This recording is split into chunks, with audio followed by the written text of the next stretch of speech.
on feeding animals and safety all the way around, from handling fees to safety considerations of feeding animals. So that, I'll turn it over to you. Thank you. First thing I'm going to do is I'd like to acknowledge the work that Marcy Ward and Craig have done, and then with Shad Cox doing all this great cooking. Could we give these guys a thanks, because this is really a lot of work for them, and I think it's a great thing that they're trying to do for this community to try and bring this.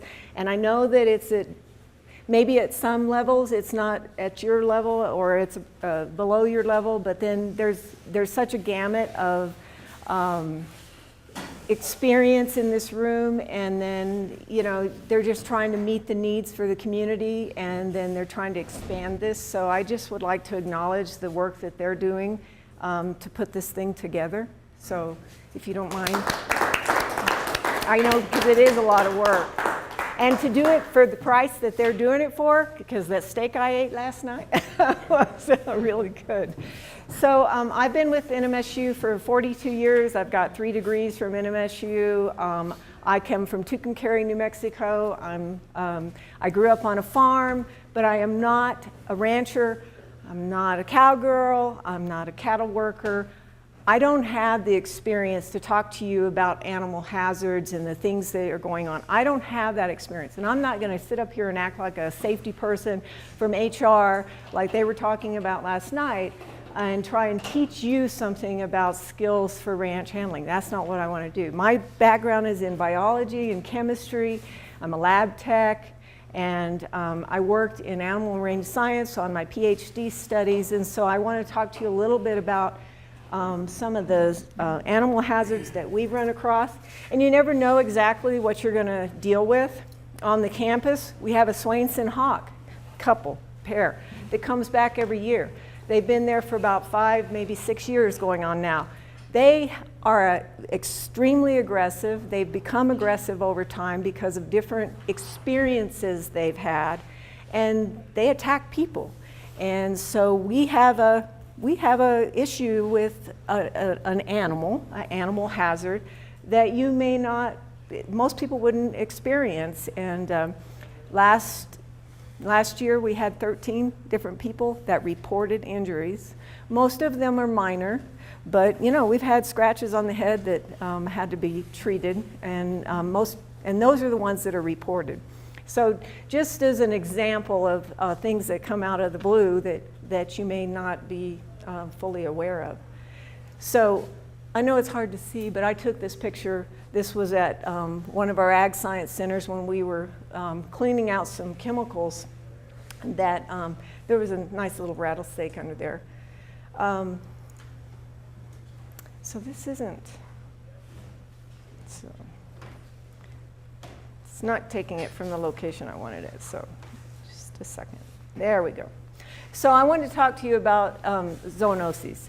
So diseases that can be acquired from animals, things that are communicable from the animal to the human, passed through different species, but the risk depends on the status of the animals, and we've had a couple of situations in our environment, and I want to just go through those and make sure that you're aware of those issues. It can range from, you have all the different types of agents that are out in the environment, whether they're viruses or bacteria, fungi, protozoas. I'm not going to get into any of the details, but every different possibility is out there, and the range is so expansive. You could spend a half a day and talk about zoonoses in animals. And that's not what I want to do. I know that there's an expert who's prepared a seminar on this, and we have that information available, and I would like to try and make that available in a broader area for people who are more interested. But today I just want to talk about that if you are in a research facility where you're working with animals in close contact, we have some issues like with Q fever in our sheep population and things like that we have to concern ourselves with. and having women of childbearing age and interacting with the animals during that period whenever they're birthing. Those are higher risk activities that we have to watch out for and be prepared for.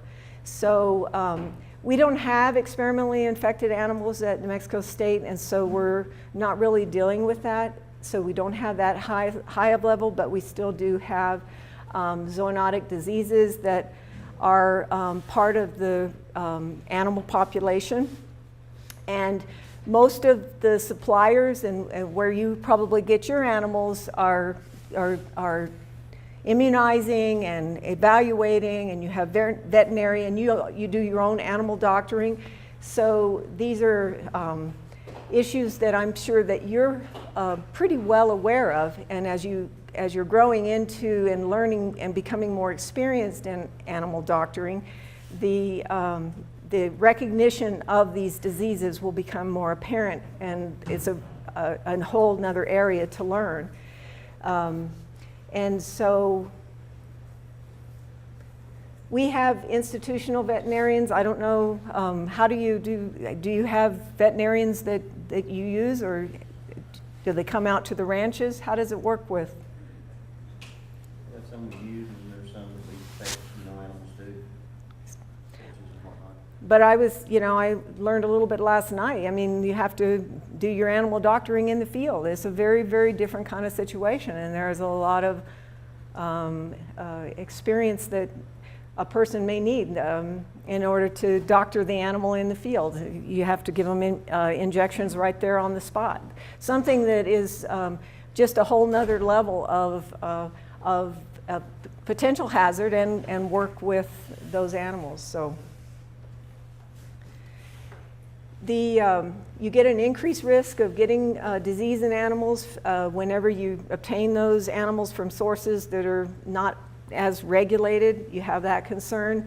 Of course, the ones that are in more of a natural setting, they might interact with a rabid animal, so then there could be a transmission of rabies through another mechanism, because you have the skunks and the other animals that would naturally carry rabies, foxes, that type of thing, that are in your environment that could infect your animal, and then that could be transmitted over to a human that would interact with maybe a sick cow. So in your environment, in the ranching setting, I think there is more opportunity for this type of thing. There's many, this is just the short list of different types of zoonotic diseases that can be found in cattle.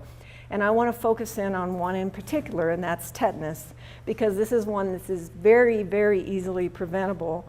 And we had a case at the university. So at the university, we obtain animals that are immunized. They're from regulated sources. We are doing research with these animals, so we want them to be consistent in their health. And we have veterinarian services that are right there. The livestock had all been immunized for tetanus. In our program, because of the size of the university, we have an occupational health and safety program for animal workers. We offer them immunizations, and tetanus is one of the immunizations that we offer to our workers.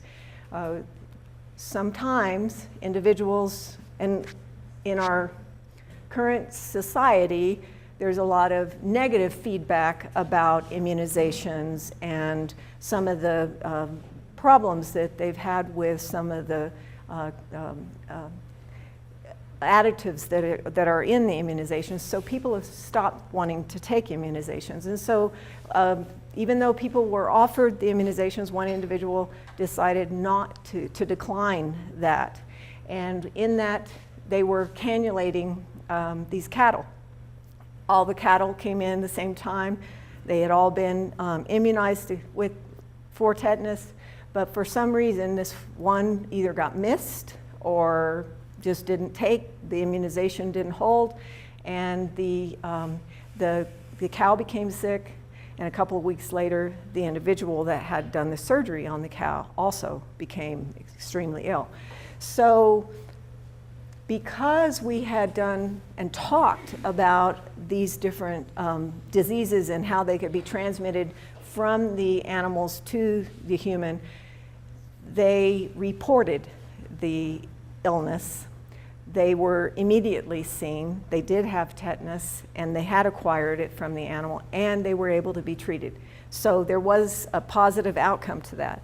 And it was all through education, and so that's why I thought it was very important to talk about this one in particular and make you aware. So tetanus is something that's easy. Most of us, if you don't, just being in the environment that you're in, stepping on a nail, having a piece of barbed wire rub up against your skin and tear you open, you need to have, because all those bacteria, the tetanus, are in the environment. And so it's easy for that to be transmittable.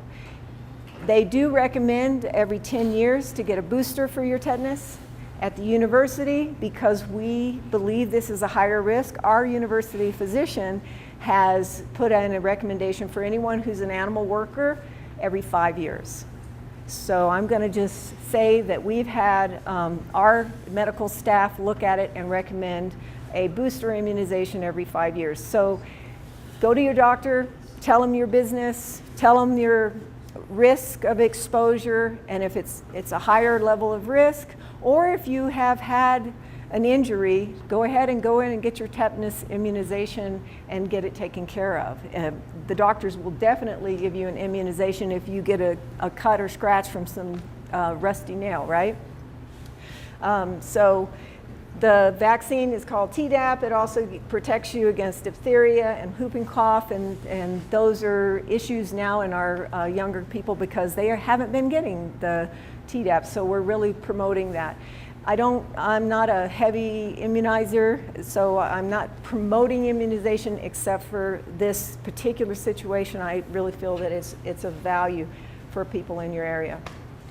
The other way of preventing animal disease is a lot of personal hygiene, and I know it's more difficult in the field, but not working with the animals and drinking and eating at the same time, doing what you can to wear your coveralls and wear your gloves and your personal protective equipment, and laundering and that type of thing more frequently, and just doing the handling, and I'm sure that many of you are familiar with some of the other infectious agents that are transmitted through fecal and urine routes, and Salmonella, Shigella, amoebas. So good way. Don't take it home. You don't want to expose your children, other family members that might be less immune resistant, and so just be thoughtful for that and take care. So the point here is, if you are an employee of one of your ranches and you get ill, and there's something that you think, it's good to report your illness. It's good to think about where you've been, what you've been involved with. Just try to connect the dots a little bit.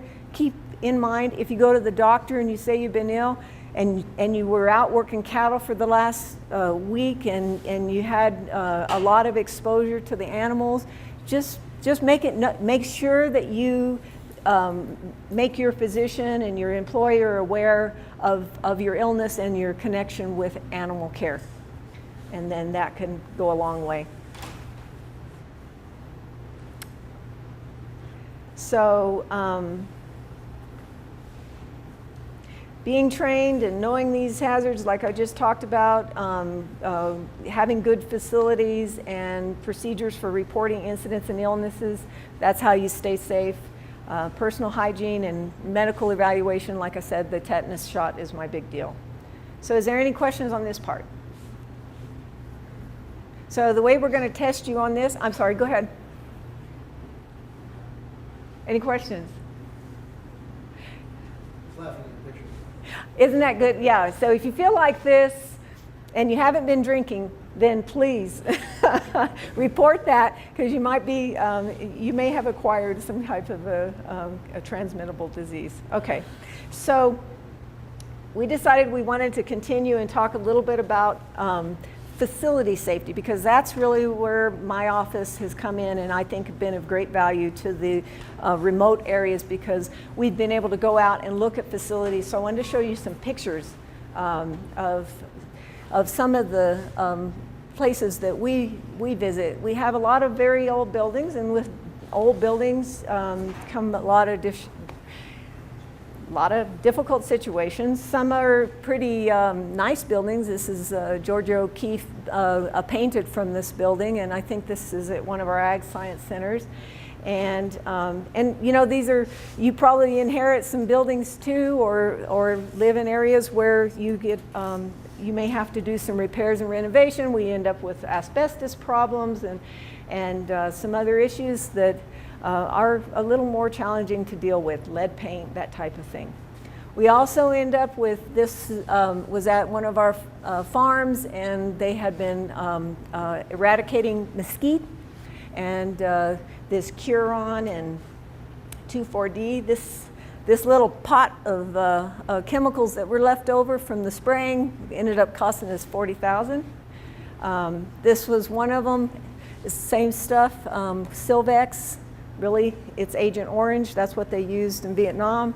And so this is really nasty stuff spilling out into the environment, very expensive to get rid of.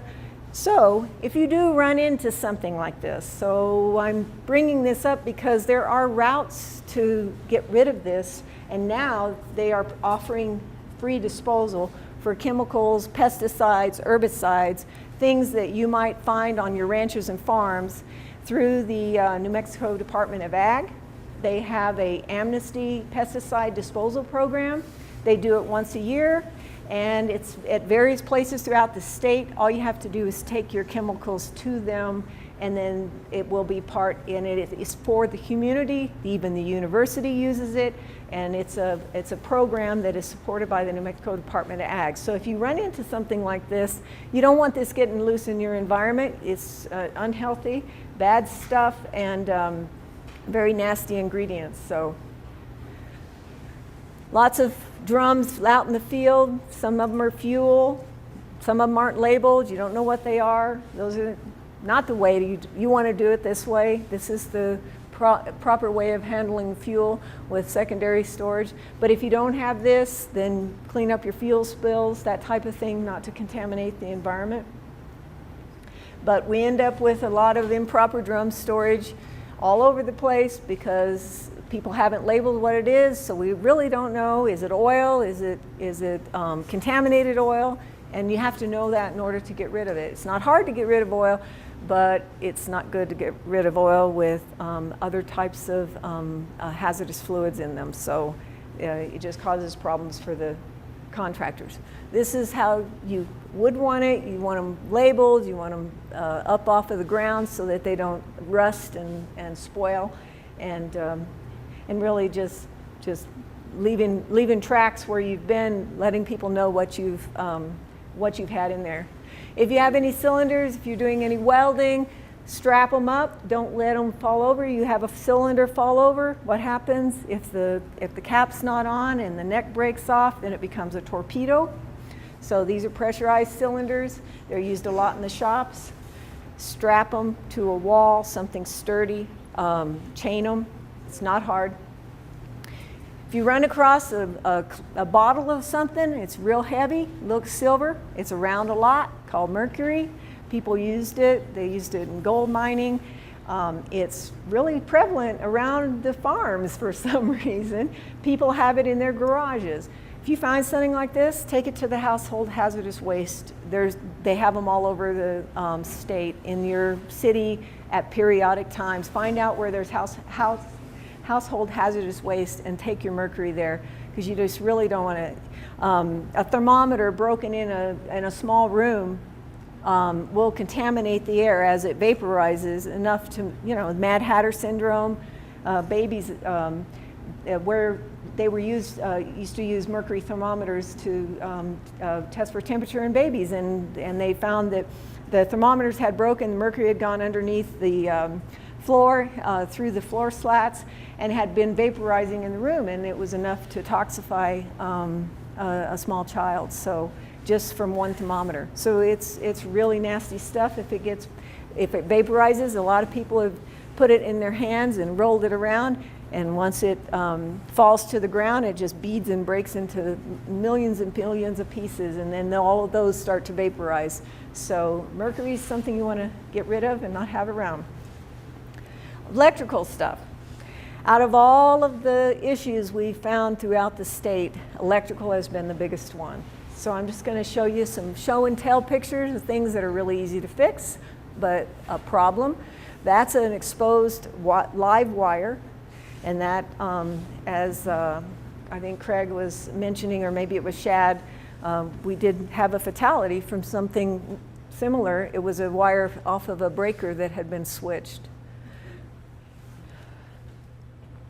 This one is mismatched wires, lots of just exposure, dirt, old stuff, easy to fix